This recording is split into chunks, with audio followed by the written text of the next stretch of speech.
ओम शांति। आज हर व्यक्ति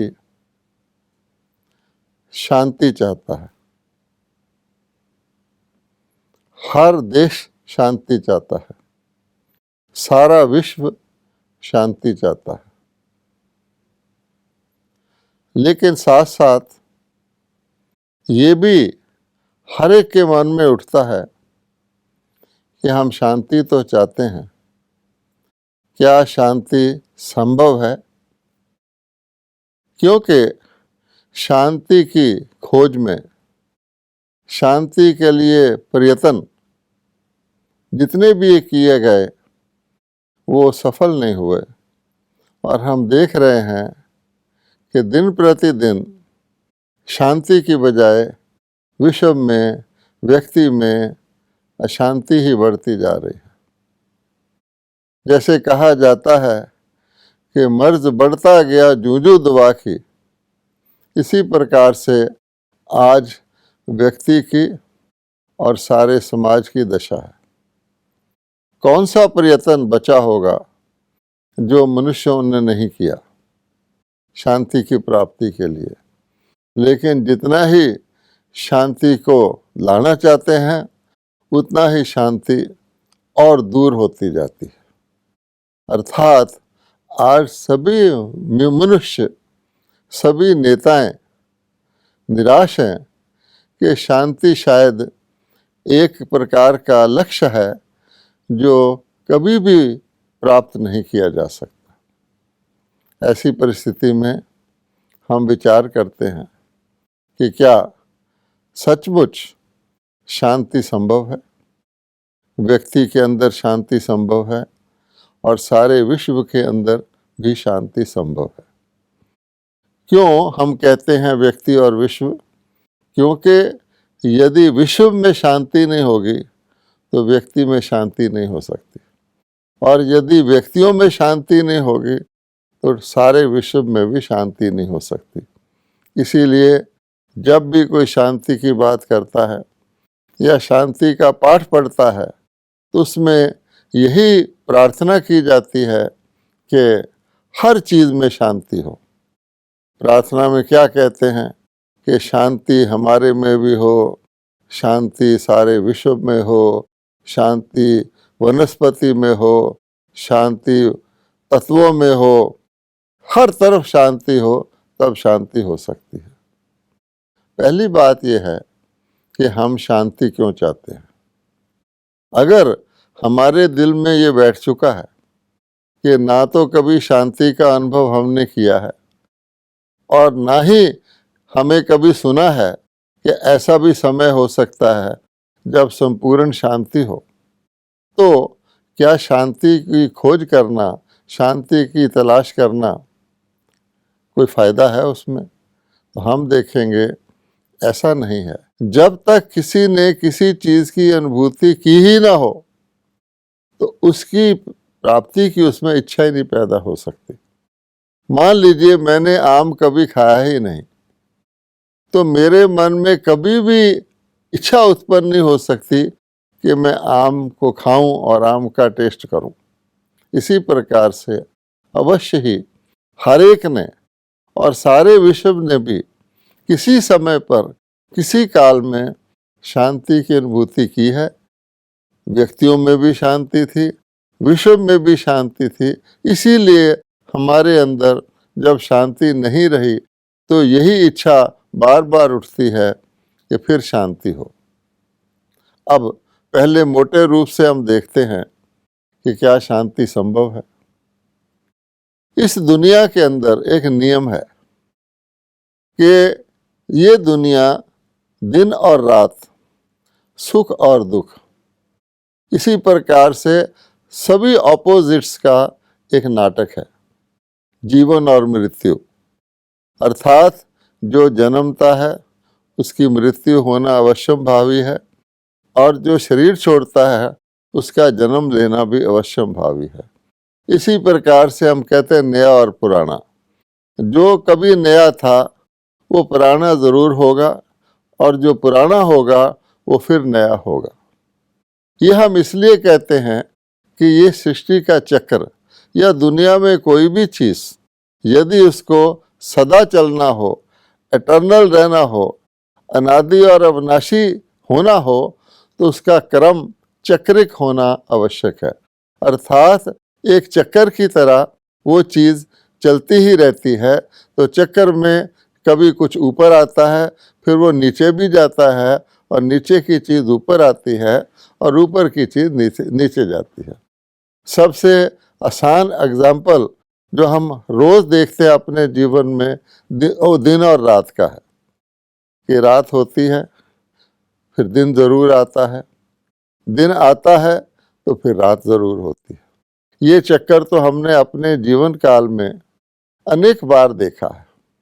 इसी प्रकार से हम सब घड़ियां रखते हैं, तो हम सामने घड़ी रखते हैं तो हम क्या देखते हैं कि घड़ी में 12 से शुरू होता है, फिर धीरे धीरे धीरे धीरे फिर 12 हो जाता है।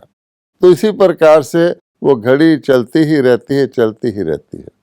तो अगर हम इस चक्रिक क्रम में देखें तो हम क्या पाते हैं कि जो ऊपर था वो नीचे हो जाता है, और नीचे है वो ऊपर भी ज़रूर हो जाता है। कोई पूछे कि दुनिया रात से शुरू हुई थी या दिन से शुरू हुई थी, तो आप देखेंगे इसका कोई उत्तर नहीं है। ये उसी प्रकार का प्रश्न है कि पहले मुर्गी पैदा हुई थी या पहले अंडा पैदा हुआ था, या पहले बीज निकला था या पहले वृक्ष निकला था। क्योंकि बीज से वृक्ष, वृक्ष से बीज, और उसके बीच में एक काल अंतर होता है।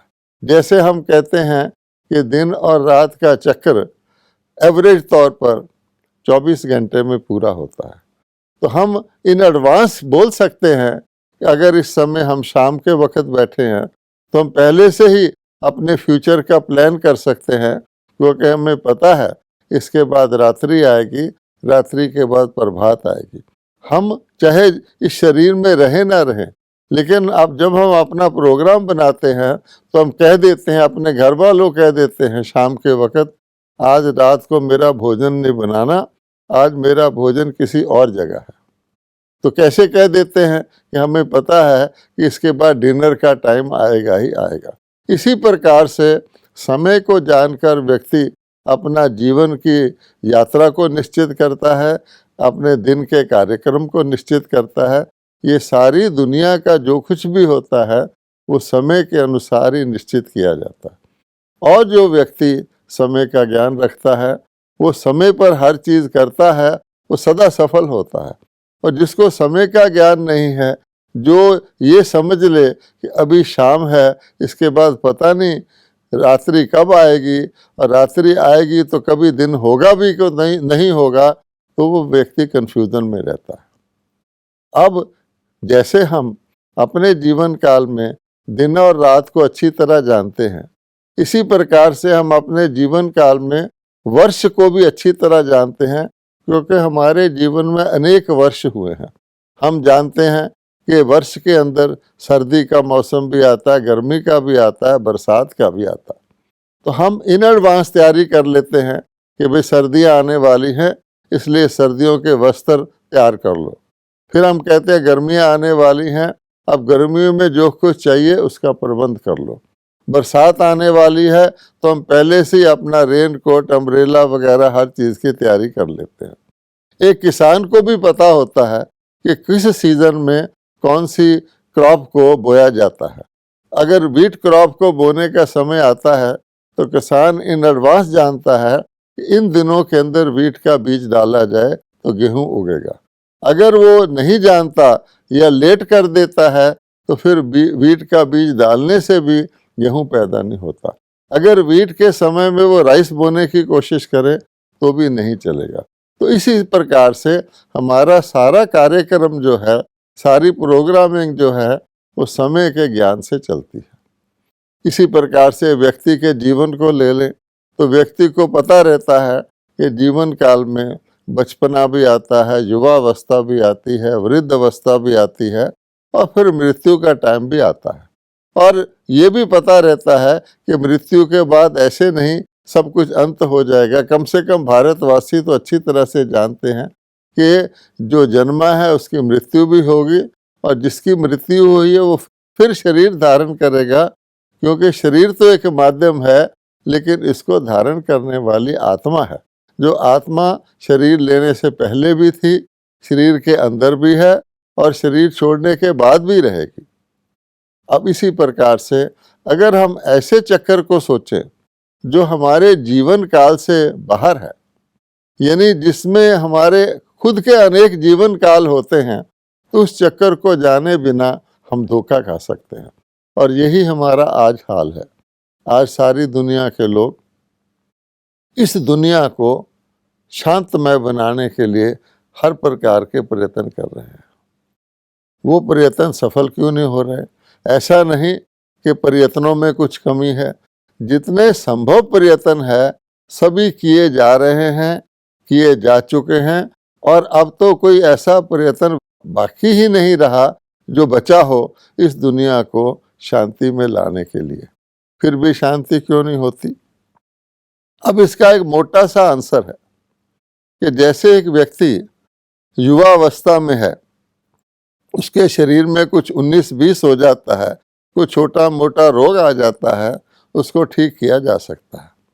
अगर वो ऐसे अवस्था में पहुंच जाए जबकि अति वृद्ध अवस्था हो, और कोई सोचे कि अब मैं इसको जीवित रख लूँगा, या मैं इसको युवा बना दूंगा, या इसको मैं बच्चा बना सकता हूँ, वो नहीं संभव होगा।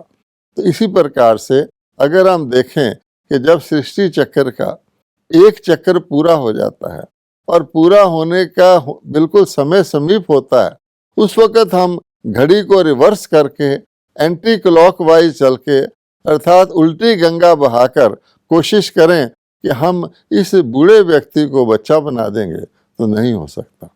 आज सारे व्यक्ति, सब लोग, चाहे वो किसी भी वर्ग के हों, किसी भी प्रकार का प्रयत्न कर रहे हों, वो यही कर रहे हैं कि जब दुनिया अपने अंतिम चरण पर है, ये चक्कर पूरा होने वाला है, तो हम नेचुरल प्रोसेस को ना जानकर कि समय आगे को बढ़ता है, समय कभी पीछे को नहीं चलता। समय का ये नियम है कि समय अब से आगे बढ़ेगा। आगे बढ़ने में रात्रि भी आ जाएगी, और आगे बढ़ेंगे प्रभात भी हो जाएगा, और आगे बढ़ेंगे सायंकाल भी हो जाएगा, लेकिन पीछे नहीं, हम पीछे की तरफ नहीं जा सकते। इसी प्रकार से दुनिया ठीक कब होगी, कैसे होगी, शांति होगी या नहीं होगी, इसका सिंपल उत्तर है कि अगर आज अशांति है और अति अशांति है, तो इसका मतलब क्या हुआ कि कभी शांति थी और संपूर्ण शांति थी। और अगर आज अशांति है, अगर शांति नहीं रही तो अशांति भी नहीं रहेगी। तो अवश्य ही नेक्स्ट ऑप्शन क्या है कि अवश्य ही शांति होगी। ये तो सीधी बात है। अगर अभी रात है तो नेक्स्ट ऑप्शन क्या? दिन जरूर चढ़ेगा। कुछ भी कोई कर ले, दिन अवश्य चढ़ेगा, रोक नहीं सकता दिन को चढ़ने के।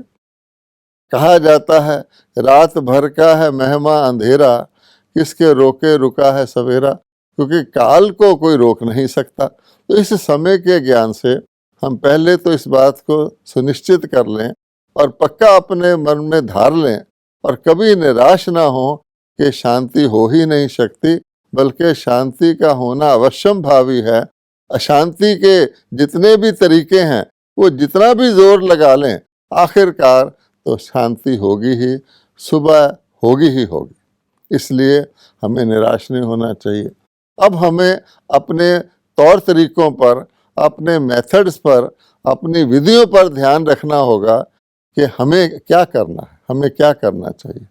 तो जैसे हमने बताया कि किसी चीज़ को उल्टी तरफ ले जाना, एंटी क्लॉकवाइज चलना, या किसी बिल्कुल जर्जर चीज़ से एक्सपेक्ट करना कि वो हम उसको नहीं कर लेंगे, ये पुरुषार्थ वेस्ट जाएगा। और यही हो रहा है। एक कार, मोटर कार एग्जाम्पल लेते हैं। एक मोटर कार हमेशा नई बनाई जाती है। कोई भी कार फैक्ट्री पुरानी कार नहीं बना सकती, जैसे कोई भी बिल्डर पुराना मकान नहीं बना सकता, कोई भी बच्चा वृद्ध अवस्था में जन्म नहीं ले सकता। इसका भाव अर्थ ये है कि हर चीज़ पहले नई होती है। अब जिस प्रकार से हर संसारिक चीज पहले नहीं होती है, तो हम सोचें कि परमात्मा की रची हुई जो दुनिया है, ये कहाँ से शुरू हुई होगी? नए से शुरू हुई होगी या पुराने से शुरू हुई होगी? क्योंकि इसमें एक बहुत बड़े प्रश्न का उत्तर है। कई लोग कहते हैं कि पहले स्टोन एज था, पत्थर का युग था, और आज हम तरक्की करते करते करते स्पेस एज में आ गए हैं। है इसका उल्टा। क्योंकि अगर आज जो भी हम तरक्की कहते हैं, अगर हम अब तरक्की का मापदंड देखें तो क्या है? आज हम पानी भी बोतल में पीते हैं, पानी भी हम साधारण नल का या साधारण नदी का नहीं पी सकते हैं। यही हमारी तरक्की है। आज हमारी हवा भी प्रदूषित हो चुकी है। जो हवा और पानी जीवन के लिए एब्सोल्यूट नेसेसिटीज हैं, तो क्या यही तरक्की है?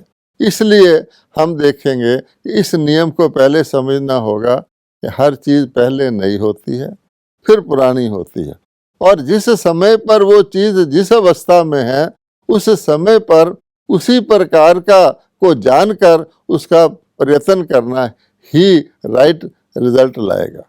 मान लीजिए कोई नाटक चल रहा है और उसका हीरो एक्टर कहे बीच में ही कि मैं घर जाता हूँ, क्या वो जा सकता है? फिर नाटक पूरा होगा? इसी प्रकार से बहुत से लोग सृष्टि चक्र को ना जानते हुए प्रयत्न करते हैं कि हम कुछ ऐसा तरीका करें, हम मुक्त हो जाएं, हम मोक्ष को प्राप्त कर लें, इस दुनिया से सदा के लिए वापस चले जाएं। अब आप सोचिए कि समय आत्माओं का, एक्टरों का इस नाटक के इस मंच पर आने का है या वापस जाने का है? हम देखते हैं कि आबादी तो बढ़ रही है। जैसे एक वृक्ष में पत्ते बढ़ते जाते हैं, तो आबादी तो बढ़ रही है, इसका मतलब अभी नाटक चल रहा है।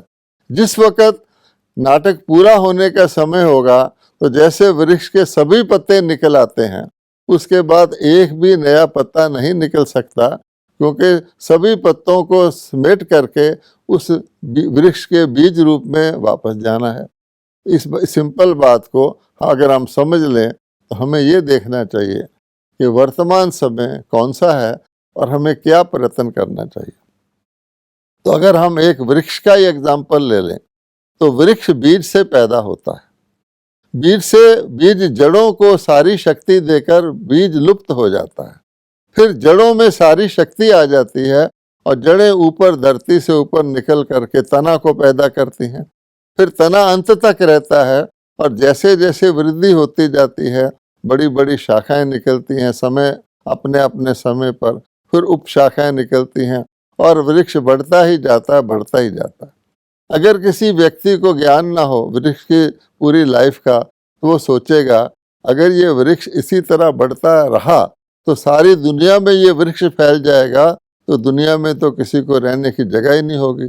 जैसे आजकल हम पॉपुलेशन के बारे में सोचते हैं कि जनसंख्या बढ़ रही है, बढ़ती जा रही है, और हम बहुत घबरा रहे हैं कि अगर इसी प्रकार से जनसंख्या बढ़ती रही तो शायद मनुष्य को खड़े होने की जगह भी ना रहे, क्योंकि हम इस बात को नहीं जानते कि जनसंख्या बढ़ने के पीछे आत्माएं हैं, शरीर नहीं है। मनुष्य बहुत सारी कोशिशें कर रहे हैं कि मनुष्यों की आबादी घट जाए, और वो सारी कोशिशें शारीरिक हैं, जबकि आबादी आत्माओं से बढ़ती है।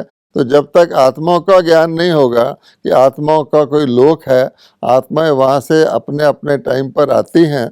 हम कह भी देते हैं कोई मरता है तो परलोक सुधार गया, यद्यपि हम उसका अर्थ नहीं जानते, तब तो हम इस बात को नहीं जान सकते। इसलिए वर्तमान समय जैसे वृक्ष पूरा हो जाए, सब फल फूल दे करके अपनी संपन्नता को प्राप्त कर ले, उसके बाद क्या होता है? उसके बाद वह वृक्ष सूख जाता है, और उसी समय एक बीज निकलता है जो नए वृक्ष को जन्म देने के लिए होता है। वो बीज पक्का बीज होता है, और उस बीज में सारे वृक्ष को दोबारा पैदा करने की क्षमता होती है।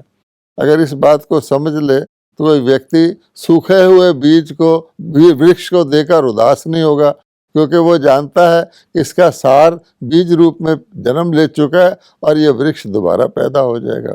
इसी प्रकार से व्यक्ति मृत्यु से डरते हैं, क्योंकि उनको आत्मा का ज्ञान नहीं है। गीता के भगवान ने आत्मा को ही ज्ञान दिया था, अर्थात ये शरीर तो एक चोला है, चिंता मत करो, तुम्हारा शरीर एक दिन तो वृद्ध होता ही है, और इसको छोड़ने में ही बेहतरी है। हर व्यक्ति अगर बहुत बूढ़ा हो जाए, दुखी हो जाए, उसका एक एक अंग उसको कष्ट देने लग जाए, वो खुद ही चाहता है कि मैं चोला बदल लूं। तो ये ऐसा नियम प्रकृति ने बनाया हुआ है। आजकल वो नियम इम्परफेक्ट हो गया है, लोग समय से पहले शरीर छोड़ देते हैं, वो दूसरी बात है। लेकिन अगर हम बेसिक लॉ को देखें तो व्यक्ति अगर ये समझता है, भारतवासियों को तो ये खास ज्ञान दिया जाता है कि तुम आत्मा हो, तुम चोला बदल रहे हो, नया चोला तैयार है। इसीलिए जब कोई शरीर छोड़ता है तो हम कहते हैं चल बसा, कि यहाँ से गया कहीं और जगह जाके उसने जन्म ले लिया। यही हाल सृष्टि का है। अब सृष्टि अपने अंतिम चरण पर है। हम देख रहे हैं कि सारी सृष्टि कितनी फैली हुई है, कितने पर जो कुछ प्रकार का, जिस प्रकार का, जितनी वैरायटी की चीज़ें या जितनी प्रकार की हर चीज़ इस दुनिया में होनी चाहिए वो हो चुकी है। कितने धर्म हो चुके हैं, कितने देश बढ़ चुके हैं, कितनी फिलॉसफीज बन चुकी हैं, कितनी भाषाएं हैं, कितना कुछ है। अब इसके बाद क्या सोच सकते हैं हम कहते ही हैं कि कोई चीज़ जो है जब अति को पहुंच जाती है तो वो इति को प्राप्त होती है। अगर हम ये देखें, अब दुनिया में हर चीज़ की अति हो चुकी है। हम कहते हैं आज अनाचार, दुराचार, अत्याचार, भ्रष्टाचार अति हो चुका है। इसका मतलब पहले नहीं था, पहले, उससे पहले तो बिल्कुल ही नहीं था। और हम सुनते भी हैं और खुश भी होते हैं कि कोई ज़माना था, अपने देश के लिए हम कहते हैं कि ऐसा समय था जब भारत सोने की चिड़िया था, जब भारत में दूध और घी की नदियां बहती थी, जब भारत में शेर और गाय एक घाट जल पीते थे। आज उसका बिल्कुल ऑपोजिट है। तो फिर क्या होगा? इसके बाद फिर वही आना है, अंधेरे के बाद सवेरा आना ही है। तो अगर इस बात को हम समझें और उस साइड, वो साइड लें जो सवेरे को लाने वाली है, अर्थात हम राइटिंग ऑन द वॉल देखकर, फ्यूचर देख कर के प्रयत्न और पुरुषार्थ करें कि आखिरकार गिरावट किस में आती है और उन्नति किस में होती है। हम सोचते हैं शायद कि बहुत बड़े बड़े भवन बना लेंगे, बहुत बड़े बड़ी चीज़ें बना लेंगे तो दुनिया नई हो जाएगी। अगर किसी बूढ़े मरने वाले व्यक्ति को आप लाल वस्त्र पहना दें तो युवा थोड़ी हो जाएगा। इसलिए देखने की बात यह है कि गिरावट आत्मा में आती है। यही भारत देवात्माओं का दुनिया था। आज हम क्या कहते हैं? देवात्मा का दुनिया तो कह ही नहीं सकते। एक शब्द में कहें तो यही भारत पहले पावन था और आज भारत पतित है। हम प्रेयर करते हैं भगवान से कि हम पापी हैं, कपटी हैं, विकारी हैं, हे भगवान हमें विषय विकार मिटाओ, हम मूर्ख खल कामी हैं, क्रोधी हैं, हे भगवान हमें काम क्रोध से बचाओ। तो हम अपनी बीमारी का भी वर्णन करते हैं, लेकिन कोशिश शारीरिक करते हैं। इसलिए भगवान कहता है इस वक्त समय है कि अगर हमने आने वाली दुनिया में जाना है, ऐसे नहीं कि सारे के सारे पत्ते, जब नया वृक्ष शुरू होता है तो सारे के सारे पत्ते पहले ही निकल आते हैं। हर चीज़ का क्रम होता है। कुछ पत्ते पहले निकलते हैं जब वो पौधा होता है, फिर बाद में निकलते हैं। कुछ बड़े बड़ी डालियां निकलती हैं, उस वहाँ पैदा होते हैं। ऐसे ऐसे करके अंत तक वृक्ष पूरा होता है। इसी प्रकार से वर्तमान समय अगर दुनिया की मान लीजिए 800 करोड़ आबादी है, तो ऐसे तो नहीं है कि आने वाली दुनिया जो होगी उसमें शुरू में 800 करोड़ आ जाएंगे। तो इस प्रकार से कोई क्वालिफिकेशन भी होता है। तो क्वालिफिकेशन क्या है कि जो जड़ होती है वो सबसे मजबूत होती है और उसके बाद जो उससे तना निकलता है वो भी बहुत मजबूत होता है, क्योंकि फाउंडेशन के ऊपर सारी बिल्डिंग का आधार होता है। बिल्डिंग का जो टॉप फ्लोर है वो तो आसानी से ईंटें जोड़कर बनाया जा सकता है, लेकिन जिस फाउंडेशन के ऊपर बिल्डिंग खड़ी है वो तो बहुत मजबूत होती है। इसी प्रकार से जो अति शक्तिशाली, सबसे ज़्यादा पावन, सबसे ज़्यादा श्रेष्ठ आत्माएं हैं, वो जैसे जड़ के अंदर, फाउंडेशन के अंदर बड़े बड़े पत्थर लगाए जाते हैं, कोई डेकोरेटिव स्मॉल ब्रिक्स तो ऊपर ही लगाई जाती हैं जो ऊपर से बड़ी शोभा रखती हैं, लेकिन उनमें वो शक्ति नहीं होती। इसलिए कुदरत के नियम के अनुसार आप देख सकते हैं कि अगर किन्हीं आत्माओं को आने वाली दुनिया में चलने के लिए क्वालिफाई करना है, तैयारी करनी है, तो हम जानते हैं उनके क्वालिफिकेशंस का वर्णन भी हम उन्हीं के आगे जाके करते हैं जो उस दुनिया में थे और जिनकी मूर्तियां आज उपलब्ध हैं भारत के मंदिरों में। तो आप क्या देखते हैं, मूर्तियों के आगे जाके हम क्या कहते हैं? पहले अपना वर्णन करते हैं, हम नीच, पापी, कपटी इत्यादि इत्यादि हैं। फिर उनकी महिमा करते हैं कि आप सर्वगुण संपन्न हो, 16 कला संपूर्ण हो, संपूर्ण निर्विकारी हो, मर्यादा पुरुषोत्तम हो, अहिंसा परमो धर्म वाले हो। तो ये क्वालिफिकेशन हम धारण कर लें, अर्थात अपनी आत्मा के अंदर जो हम वर्णन करते हैं कि नहीं होना चाहिए उसको निकालें और जो होना चाहिए उसको धारण करें। तो क्या होगा, इसी दुनिया में रहते हुए हमें अंदर से बहुत प्रसन्नता होगी। अभी तो हम अंधकार में हैं, अभी तो दुख की दुनिया में हैं, लेकिन हमारा भविष्य कितना उज्जवल है, हमारा भविष्य कितना स्वर्णिम है। इसलिए अगर हम इस प्रोसेस को जानें, और ये प्रोसेस में परमात्मा का बहुत बड़ा रोल है, क्योंकि कितना भी विशाल वृक्ष हो, कितनी भी उसकी जड़ें हों, अगर आप सारे वृक्ष को उखाड़ करके देखें आपको बीज कहीं नजर नहीं आएगा, लेकिन वास्तव में तो बीज से ही वो उत्पन्न हुआ था। तो बिना बीज के तो वृक्ष की जड़ें भी नहीं बन सकती और अंतिम पत्ता भी नहीं आ सकता। इसी प्रकार से परमात्मा कहते हैं कि बीज का रोल बहुत थोड़ा होता है, लेकिन बीज का जो पात्र है वो अति अहम और बहुत महत्वपूर्ण होता है। इसलिए शुरू में बीज निकलता है जिससे पेड़ पैदा होता है, और अंत में बीज निकलता है कि पुराने पेड़ को खत्म होने के बाद नया वृक्ष उत्पन्न करे। वही हाल आत्माओं की भी है। हम आत्मा रूप में हम भी बीज हैं अपने अपने सारे जीवन काल के, एक जीवन के नहीं बल्कि अनेकों जन्म के। इसलिए अगर हम इस बात को जानेंगे तो हमें बीज का महत्व भी पता लगेगा। तो आज सारी दुनिया ये भी कोशिश कर रही है, हर व्यक्ति ये भी कोशिश कर रहा है कि अपनी शक्ति से ही मैं अच्छा बन जाऊंगा। अगर मेरे में अच्छा बनने की शक्ति होती तो मैं गिरता ही क्यों। एक मरीज खुद कहे कि मैं आप ही ठीक हो जाऊंगा, फिर डॉक्टर जी को गुड मॉर्निंग करने जाऊंगा। ये भी हमारा हाल है। तो मनुष्य अपने यत्न प्रयत्न करके जप तप दान पुण्य जो भी करते हैं भक्ति में धर्म में वो कर रहे हैं, सोचते हैं कि शायद हम इससे ठीक हो जाएंगे, शुद्ध, फिर भगवान से मिलेंगे। कोई कहे मरीज मैं ठीक हो जाऊंगा फिर डॉक्टर से मिलूंगा। तो ये भी हम जैसे पुरानी दुनिया को नया बनाने की कोशिश कर रहे हैं, ये भी हम कोशिश कर रहे हैं। इसलिए भगवान कहते हैं कि नहीं, मैं मेरे से मिलोगे, मैं तुम्हारे को पतित से पावन बनाऊंगा। अपने आप तो तुम पतित से पावन बन ही नहीं सकते। तो ब्रह्मा कुमारी इसका हम सब का यही संदेश है, और हम सब यही अपने जीवन के अंदर पालन कर रहे हैं कि परमात्मा से शक्ति लेकर अपने आप को पावन बना रहे हैं, ताकि जो जब ये दुनिया का परिवर्तन होगा वो तो होना ही है। कलयुग को सदा नहीं चलना है, सतयुग को तो आना ही है। लेकिन उस परिवर्तित दुनिया में आने के लिए मैं आत्मा अधिकारी बनूं। इसलिए इसको कहा जाता है spiritual vision, spiritual empowerment, spiritual development. तो ब्रह्मा कुमारी इसी काम में लगे हुए हैं, और हम सब दुनिया के लोगों को भी यही संदेश देते हैं। दुनिया के अंदर इस वक्त लाखों ब्रह्मा कुमार कुमारीज हैं, एक स्थान पर नहीं है, सारे विश्व में हैं। आप उनसे किसी से भी मिलकर पूछिए तुम क्या कर रहे हो, वो बताएंगे कि वास्तविक तौर पे अध्यात्म क्या है, और आध्यात्मिक शक्ति से कैसे व्यक्ति के जीवन में परिवर्तन आता है, उसके जीवन में पवित्रता आती है, मूल्य आते हैं, जिससे वो आने वाली दुनिया की तो बाद की बात है, इसी दुनिया के अंदर अति इंद्रिय सुख का, शांति का, प्रेम का अनुभव करता है, जिन चीज़ों का अभाव लोग महसूस कर रहे हैं। ओम शांति।